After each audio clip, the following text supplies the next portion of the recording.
World ఎన్విరాన్మెంట్లో భాగంగా మనం ఈరోజు మన మున్సిపాలిటీలో చెట్లు నాటడం జరిగింది. ఇది ఒక కీలకమైన ఘట్టం, ఎందుకంటే ఈ చెట్లు నాటడంతో మనం వన మహోత్సవం కూడా మొదలైనట్టే. మనకి ఈ సంవత్సరం 50,000 టార్గెట్ ఇచ్చారు.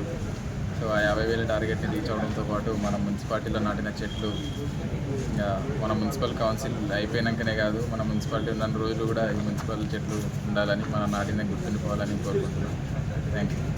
ప్రపంచ పర్యావరణ దినోత్సవం సందర్భంగా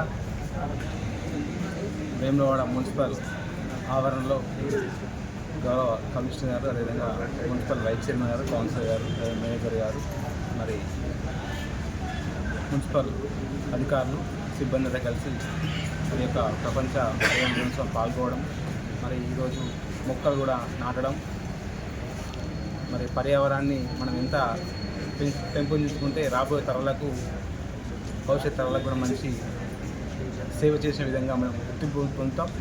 మరి ఈ యొక్క వన మహోత్సవం గౌరవ ముఖ్యమంత్రి రేవంత్ రెడ్డి గారు వన మహోత్సవం ప్రారంభించడం జరుగుతుంది మరి జూన్ మాసంలో. మరి వేములవాడ పట్టణానికి మున్సిపల్ పరిధిలో దాదాపు 50,000 మొక్కలను నాటాలని చెప్పి మనకు గౌరవ కలెక్టర్ గారు చెప్పడం జరిగింది.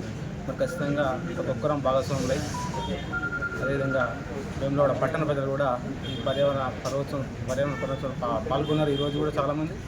మరి రాబోయే 50,000 మొక్కల్లో ప్రతి ఒక్కరు ఇంటింటికి మొక్క, పళ్ళ మొక్క, పూల మొక్కతో పాటు మరి మంచి నీడనిచ్చి ఆక్సిజన్ ఇచ్చే చెట్లను కూడా మనం పెట్టుకోవడం జరుగుతుంది. మరి ప్రతి ఒక్కరు కూడా ఈ యొక్క వన మహోత్సవంలో పాల్గొని చెట్లను మంచి పెంపొందించాలి.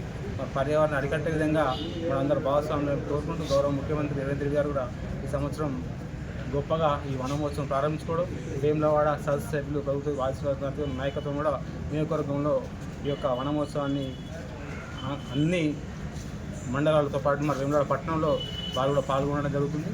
మరి అందరూ మేము ఇచ్చే ప్రతి ఒక్క ఇంటింటికి ఒక మొక్క ఇవ్వాలని చెప్పి గౌరవ కమిషనర్ గారు, గౌరవ మా పాలకవర్గం కూడా చెప్పడం జరుగుతుంది. మరి ప్రతి ఒక్కరు ఇచ్చిన మొక్కను నాటి మరి పెద్ద చేసి మరి మీ ఇంటి యొక్క పర్యావరణాన్ని శుద్ధంగా ఉంచుకోవాలని చెప్పి కోరుకుంటూ ఈరోజు ఈ కార్యక్రమంలో పాల్పంచుకున్నటువంటి గౌరవ వైస్ చైర్మన్ గారికి, కమిషనర్కి, మరి కౌన్సిలర్ అందరికీ, అధికారులకు అందరికీ ధన్యవాదాలు.